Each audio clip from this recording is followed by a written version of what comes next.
Problems ng mirrors and lenses para ma-practice natin yung formula. A 3 cm tall light bulb is placed at a distance 50 cm from concave mirror having a radius of 20 cm. Determine the image distance and the height. So, yung formula natin, di ba? 1 over F is equal to 1 over O plus 1 over I. Ano ba yung mga meron tayo? Height ng object, 3 cm. Height yan. Distance 50. So, ito yung O, object distance. May O na tayo. Tapos, meron tayong radius. R. So, yung radius natin, 20 cm. Positive o negative? Masabi dito, concave mirror. So, concave mirror, pag ganyan yan, di ba? So, ibig sabihin, yung radius mo, nandito sa harapan, positive yun. Real. Mirror din, di ba? Mirror. So, ano yung F? So, sa mga mirror, F is equal to R over 2. Magiging positive 10. Okay, so magiging ano to? 1 over positive 10.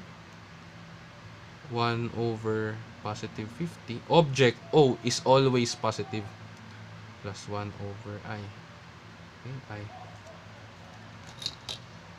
So, 10 minus 50.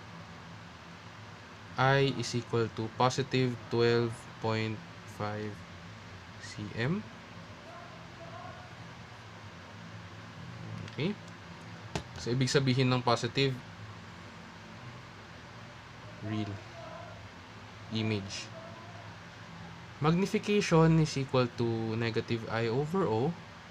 Height image over height object.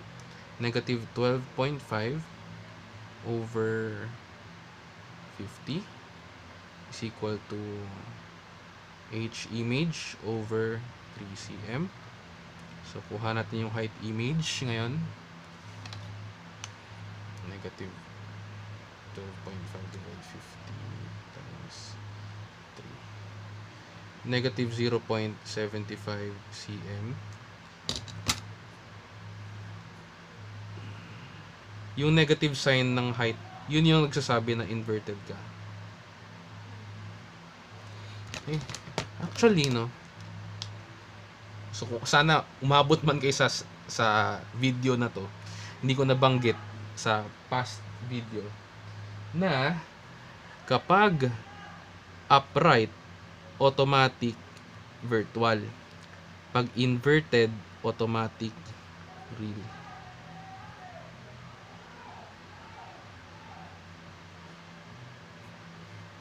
Ganda, no, kasi sakto UV, IR, ultraviolet, infrared. Galing, na. Upright virtual. Kaya nakita nyo, real, inverted. I-review nyo rin yung mga past natin ng mga drawing.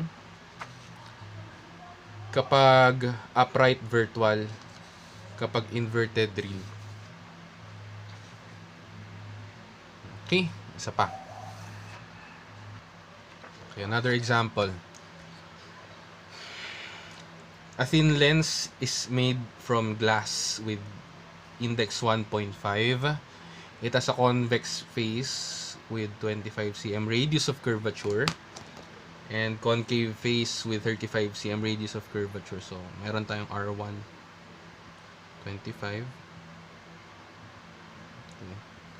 35. What is its focal length, power, and type of lens?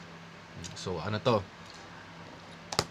Pag nagbigay na sa inyo ng mga index, ano na yan? Automatic na lens maker's equation na yan. 1 over F n minus 1 1 over R1 plus 1 over R2. Okay? Kailangan lang extra careful tayo sa signs. Kapag convex, ipa-positive yan, di ba? Kapag concave, ini-negative yan.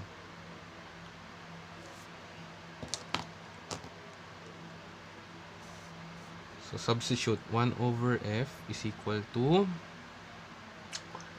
1.5 minus 1 1 over positive 25 plus 1 over negative 35. Comma F.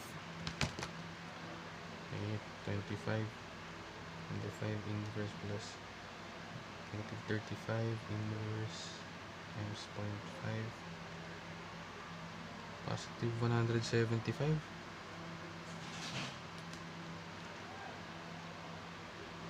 Ano naman? Check ko lang.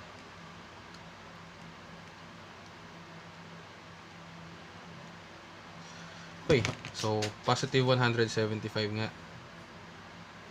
Okay, so okay na tayo sa focal length. Power. Pag magsasolve tayo ng power, i-reciprocal nyo lang yung nakuha nyong F, pero kailangan naka-meters. Careful doon. So, 1 over, this is 1.75.